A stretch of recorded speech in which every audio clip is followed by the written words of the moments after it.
ஸ்பேஸ்எக்ஸின் 8வது ஸ்டார்ஷிப் விமானத்தில் வெற்றிகரமான பூஸ்டர் பிடிப்பு காணப்பட்டது. ஆனால் இயந்திர செயலிழப்புகள் மேல்கட்டத்தின் இழப்புக்கு வழிவகுத்தன. சிறப்பம்சங்கள்: டெக்சாஸின் ஸ்டார்பேஸிலிருந்து ஏவப்பட்ட ஸ்பேஸ்எக்ஸின் ஸ்டார்ஷிப் விமானம் 8 சூப்பர் ஹெவி பூஸ்டர் ஏவுகணை கோபுர ஆயுதங்களால் வெற்றிகரமாக பிடிக்கப்பட்டது. இயந்திர கோளாறுகள் காரணமாக மேல்நிலை விமானத்தின் நடுவில் தோல்வியடைந்தது. பணி நிறுத்தப்பட்டது. மார்ச் 6ஆம் தேதி மாலை 6:10 மணிக்கு தெற்கு டெக்சாஸில் உள்ள ஸ்டார்பேஸ் வசதியிலிருந்து ஸ்பேஸ்எக்ஸ் தனது 8வது ஸ்டார்ஷிப் சோதனை விமானத்தை ஏவியது. 43 அடி உயர ராக்கெட் வெற்றிகரமாக ஏவப்பட்டது. அதன் முதல் நிலை பூஸ்டரான சூப்பர் ஹெவி கட்டுப்படுத்தப்பட்ட இறக்கத்தை முடித்து ஏவுதள கோபுரத்தின் சாப்ஸ்டிக் கைகளால் பிடிக்கப்பட்டது. இது ஸ்பேஸ்எக்ஸ் இந்த நுட்பத்தை நிரூபித்த 3வது முறையாகும். இருப்பினும் ஸ்டார்ஷிப் அல்லது வெறுமனே ஷிப் என்று அழைக்கப்படும் மேல்நிலை அதன் திட்டமிடப்பட்ட பாதையை முடிக்காததால் இந்த பணி சிக்கல்களை எதிர்கொண்டது.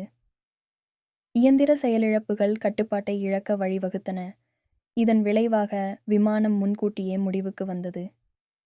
ஏறும்போது ஸ்டார்ஷிப் மேல்நிலை தோல்வியடைந்தது. அறிக்கைகளின்படி மேல்நிலை அதன் துணை சுற்றுப்பாதை பாதையை தொடரும் என்று எதிர்பார்க்கப்பட்டது.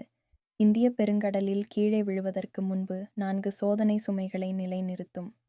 ஏறும் முடிவில் பல ராப்டார் என்ஜின்கள் செயலிழந்ததால் திட்டம் தடைப்பட்டது. ஏவப்பட்ட 9 நிமிடங்களுக்குப் பிறகு ஸ்பேஸ்எக்ஸ் வாகனத்துடனான தொடர்பை இழந்தது, மேலும் அது அதிக உயரத்தில் உடைந்துவிட்டதாக நம்பப்படுகிறது. பின்னர் பஹாமாஸ் மீது குப்பைகள் விழுவதை காண முடிந்தது. இந்த தோல்வி ஜனவரியில் இதேபோன்ற தொழில்நுட்ப சிக்கல்களை எதிர்கொண்ட விமானம் 7 இன் விளைவை பிரதிபலித்தது. ஏவப்படுவதற்கு முன்பு செய்யப்பட்ட விசாரணை மற்றும் மாற்றங்கள் விமானம் 7 இன் போது ஸ்பேஸ்எக்ஸ் ஒரு ஹார்மோனிக் மறுமொழி சிக்கலை முன்னர் கண்டறிந்திருந்தது. இது உந்துவிசை அமைப்பு கூறுகளில் அழுத்தத்தை அதிகரித்து உந்துவிசை கசிவுகள் மற்றும் தீ விபத்துகளை ஏற்படுத்தியது. எரிபொருள் ஊட்டக்கோடுகள், உந்துவிசை வெப்பநிலை மற்றும் இயக்க உந்துவிசை அளவுகளில் சரிசெய்தல் உள்ளிட்ட மீண்டும் நிகழாமல் தடுக்க நடவடிக்கைகள் எடுக்கப்பட்டன. சாத்தியமான கசிவுகளை நிர்வகிக்க கூடுதல் துவாரங்கள் மற்றும் வாயு நைட்ரஜன் சுத்திகரிப்பு அமைப்பு அறிமுகப்படுத்தப்பட்டன. வாகனத்தின் வெப்பக் கவசம் மற்றும் பிடிப்பு பொருத்துதல்களில் மேலும் மாற்றங்களும் சோதிக்கப்பட்டன. இந்த முயற்சிகள் இருந்தபோதிலும் மேல்நிலை மீண்டும் ஒரு முறை இழந்தது.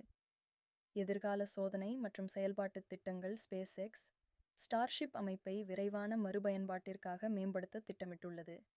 சூப்பர் ஹெவி பூஸ்டர் மற்றும் மேல்நிலை இரண்டையும் ஏவுதள கோபுர ஆயுதங்களை பயன்படுத்தி பிடிக்கும் நோக்கத்துடன் எதிர்கால முயற்சிகளுக்கான தூர அளவீட்டை மேம்படுத்துவதற்காக விமானம் 8 இன் போது கோபுரத்தில் உள்ள ரேடார் சென்சார்கள் சோதிக்கப்பட்டன. ஸ்டார்ஷிப்பின் ஏவுதள அதிர்வெண்ணை அதிகரிப்பதில் நிறுவனம் உறுதியாக உள்ளது. 2025ஆம் ஆண்டில் 25 சோதனை விமானங்களுக்கு ஒப்புதல் கோரப்பட்டது.